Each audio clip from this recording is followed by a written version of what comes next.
ಪಾದಯಾತ್ರೆಗೆ support ಮಾಡಲ್ಲ ಅಂತ ಹೇಳಿದ್ದಾರೆ. ಬಿಜೆಪಿಗೆ ಬೆಂಬಲ ಇಲ್ಲ ಅಂತ ಕುಮಾರಸ್ವಾಮಿ ಅವರು ಹೇಳಿದ್ದಾರೆ. It is A political decision ಅವ್ರ ಪಾರ್ಟಿಯವ್ರದ್ದು. ನಾವು ಅವ್ರ ಪಾರ್ಟಿ ವಿಚಾರಕ್ಕೆ ಇಂಟರ್ಫಿಯರ್ ಆಗಲ್ಲ. ಕುಮಾರಸ್ವಾಮಿ ಆಗಲಿ, ನಾನಾಗಲಿ, ಬಿಜೆಪಿಯವರಾಗಲಿ ಅವ್ರವ್ರ ಪಕ್ಷದ ರಾಜಕಾರಣ ಅವ್ರವ್ರು ಮಾಡ್ತಾರೆ. ಅಲ್ಲ, ಈಗ ಅವರಿಂದ ಒಂದು 10 ಸೀಟ್ ಗೆದ್ದವ್ರೆ ಬಿಜೆಪಿಯವರು. 2 ದಳ ಗೆದ್ದವ್ರೆ, ಇನ್ನು 7 ಬೇರೆ ಅವರ ಸಹಕಾರದಿಂದ ಗೆದ್ದವ್ರೆ.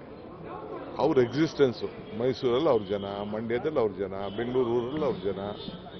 ಇಲ್ಲಿ ಬಿಜೆಪಿಯವರು ತಮಟೆ ಹೊಡ್ಕೊಂಡು ನಾವು ಲೀಡರ್ಶಿಪ್ ತಗೊಂಡು ಹೋಗೋದ್ರೆ, ಇನ್ನು ಅವ್ರು ಮರ್ಜ್ ಮಾಡ್ಕೊಳ್ಳೋದಾದ್ರೆ ಓಕೆ ಫೈನ್, ದಳ ಬಿಜೆಪಿ ಮರ್ಜ್ ಮಾಡೋದಾದ್ರೆ ಇದನ್ನೇನು ಬೇಕಾದ್ರೆ ಮಾಡ್ಬೋದು. ಅವ್ರ ಎಕ್ಸಿಸ್ಟೆನ್ಸು, ಕುಮಾರಸ್ವಾಮಿ ಅವ್ರ ಎಕ್ಸಿಸ್ಟೆನ್ಸು, ದಳದ ಎಕ್ಸಿಸ್ಟೆನ್ಸು ಉಳಿಸ್ಕೋಬೇಕಲ್ಲ ಅವರು. ನಾನು ಅಂದ್ಕೊಂಡಿರೋದು ಇದು, ರಾಜಕೀಯವಾಗಿ ಅವ್ರ ಎಕ್ಸಿಸ್ಟೆನ್ಸ್ ಉಳಿಸ್ಕೊಳ್ಳೇಬೇಕಲ್ಲ. ಅದಕ್ಕೇನೋ ನಡೀತಾ ಇದೆ, ಅವ್ರು ಏನ್ ಬೇಕಾದ್ರೂ ಮಾಡ್ಕೊಳ್ಳಿ. ಈಗ ಪೆನ್ ಡ್ರೈವ್ ವಿಚಾರದಲ್ಲಿ ತಮ್ಮ ಮೇಲೆ ಆರೋಪ ಮಾಡ್ತಿದ್ರು, ಪೆನ್ ಡ್ರೈವ್ ನೀವು ಹಂಚಿದ್ರಿ ಅಂತ ಆರೋಪ ನೇರವಾಗಿ ಮಾಡ್ತಿದ್ರು. ಈಗ ಪ್ರೀತಮ್ ಗೌಡ್ರ ಮೇಲೆ ಆರೋಪ ಮಾಡಿದ್ದಾರೆ. ಈಗ ಅದೆಲ್ಲ ಈಗ ಬೇಡ, ಅದೆಲ್ಲ ಆಮೇಲೆ ನೆಕ್ಸ್ಟ್.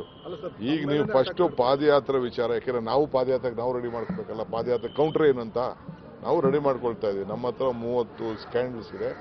ಒಂದೊಂದು ದಿನಕ್ಕೆ ನಾವು ಏನು ಮಾಡಬೇಕು ಅಂತ ನಾವು ರೆಡಿ ಮಾಡ್ಕೊಳ್ತಾ ಇದೀವಿ.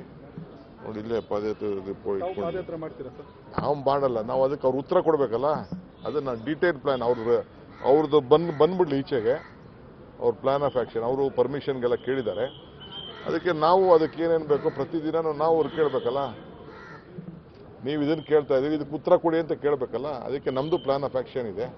ಸೊ ಅವ್ರದ್ದು ಅನೌನ್ಸ್ ಮಾಡಲಿ, ಆಮೇಲೆ ನಮ್ದು ಅನೌನ್ಸ್ ಮಾಡ್ತೀವಿ. ಆಮೇಲೆ ಈಗ ಪ್ರಾಸಿಕ್ಯೂಷನ್ಗೆ ಪರ್ಮಿಷನ್ ಕೊಡಲಿಕ್ಕೆ ರಾಜ್ಯಪಾಲರಿಗೆ